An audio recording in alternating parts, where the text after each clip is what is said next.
Okay, Don, 25.1, mobilization on the home front. So the United States has been attacked, they're entering the war. We have to go from a peacetime kind of neutral footing into a all-out total war footing, right? So we're going to understand what's the American public's reaction to war with Germany and Japan. And our essential question here is, what is the major problem? What are the major problems the United States is going to have to overcome in mobilizing for war in Europe? And as we talked about, when Germany, Italy, and Japan created the Axis powers, they did so to keep America out of war. Why? Because America knew if it went to war with any of these three countries, they'd be fighting a two-front war. And in general, that is the struggle that the United States is going to have as they enter the war. How do we ramp up production, industry, and research in order to provide enough goods to fight a two-front war, while also providing enough soldiers to literally fight a two-front war? On opposite sides of the planet. Yeah. Which is even more of a challenge. Yes. Okay, so Selective Service Act, right? We talked about this in World War I, right? We had the draft. We needed to greatly expand the numbers of soldiers in our army. 10 million people are drafted into the armed forces. You have about 5 million volunteers. People were volunteering so much after Pearl Harbor, they actually couldn't even process all of them. There were these long lines at the recruiting station. So it wasn't really, even like draftees, there wasn't a resistance really to the draft. I think people just kind of accepted it as inevitable, and they were doing their part to help fight fascism. And you also had other people who had been Americanized but weren't naturalized citizens. If you weren't an American citizen, you couldn't volunteer to fight in the war, but you could be drafted in the war. If you moved from another country to live in America for a temporary period of time, you could still volunteer to sign up for the selective service, which would make you eligible to be drafted in the war also. And after the attack on Pearl Harbor, a lot of Americans were extremely enthusiastic about fighting in this war. The Pearl Harbor attack, as FDR said, a dastardly surprise attack, frustrated a lot of Americans. And not only that, but many Japanese thought that the United States would not respond to the attack. They thought that the United States was basically down and out in this war. And Americans really wanted to prove the Japanese wrong, and that made even more people excited to sign up for the war.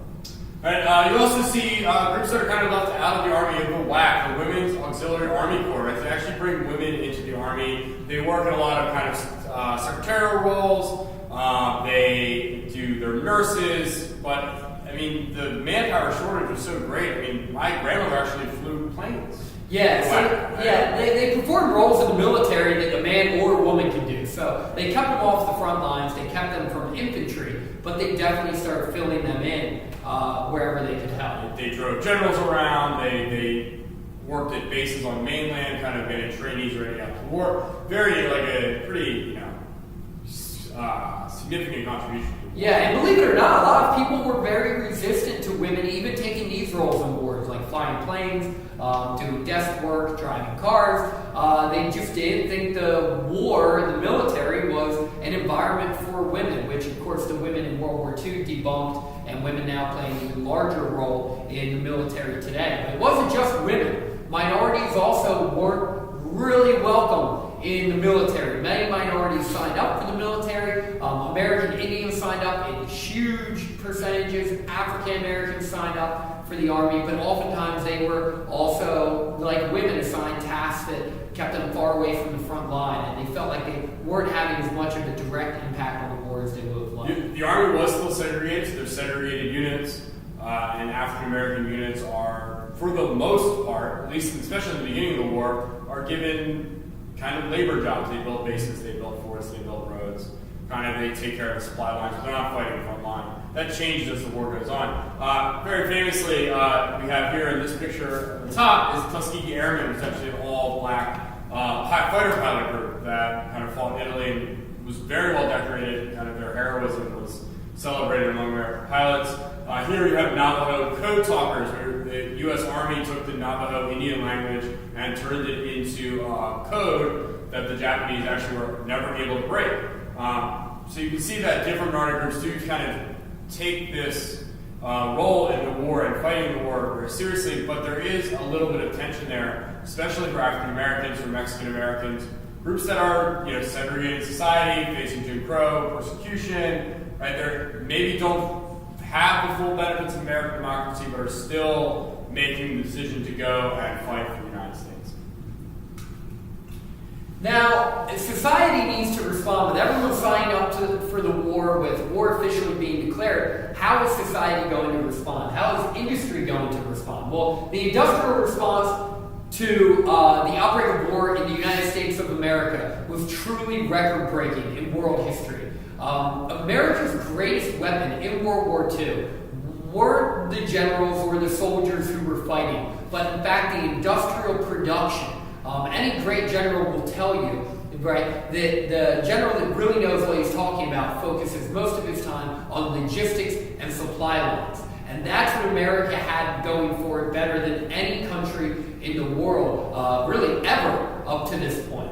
America's industry was extremely efficient and effective. It took many different industrial production centers that were creating cars or mattresses or whatever they were making and turned them into production centers for the war. And they then began to make products that could be used in the war. And this really helped the United States fight on both fronts. One of the big things is Liberty ships, and this is a good example. You have one being built right here. These were cargo ships. They weren't warships, they weren't battleships, they weren't carriers. They were just cargo transportation ships, and we were turning them out at like a record pace.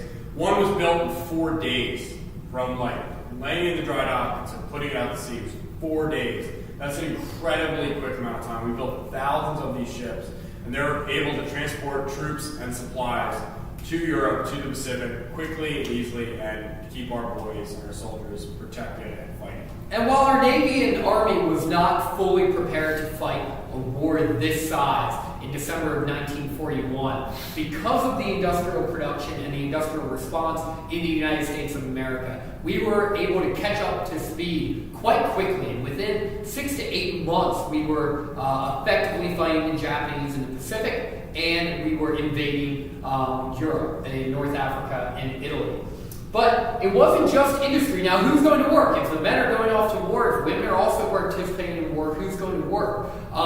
The Selective Service Administration actually didn't think that America would have enough labor to support this war effort, but in fact it did. You have huge numbers of women and minorities signing up to work and working effectively. Women became very popular for different managers to hire because women only got paid about half to 2/3 the salary that men got paid, but they could do the jobs just as well, if not better, depending on what they were asked to do. So about 6 million women signed up who weren't working prior to the war and began working after the war began, which really helped the production of labor in the United States, the contribution of labor. You see with African Americans beginning to enter the workforce and the skilled labor forces specifically, right? A lot of employers wouldn't hire African Americans to do more than kind of be janitors, kind of very low level things. And A. Philip Randolph, who was the top African American labor leader in the country, starts to organize this big march on Washington to get the government to force workers to hire African Americans in any role. And FDR relents him. He can't have this big demonstration in D.C. He needs people working. He needs this going on. He needs the effort and productivity of African Americans. So he actually signs an executive order forcing employers to not use racial discrimination to hire for war. So you can see that there's a big expanding of the roles that minorities and women are going to be playing during this time period.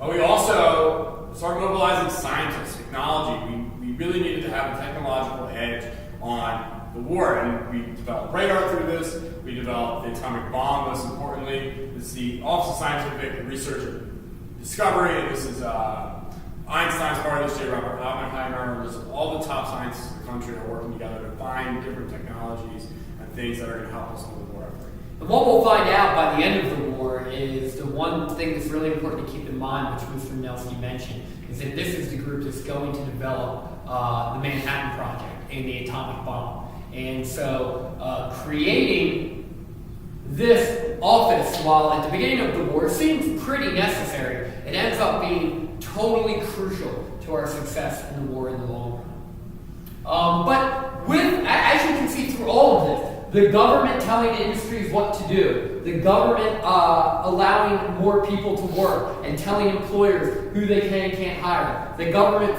forcing scientists to do research and development for the war. We see a pattern of the growth of federal power throughout this war. And this historically in American history we see. The federal government seems to always get bigger during a time of war. Well, one of the negative impacts of the growth of federal power during World War II was Japanese internment. Following the attacks on Pearl Harbor, many people were not only extremely prejudiced towards Japanese and Japanese Americans, but many were also afraid of a potential invasion of the West Coast by Japan. They were afraid of Japanese or Japanese Americans living along the West Coast working secretly as spies for Japan or trying to undermine the war effort in some way.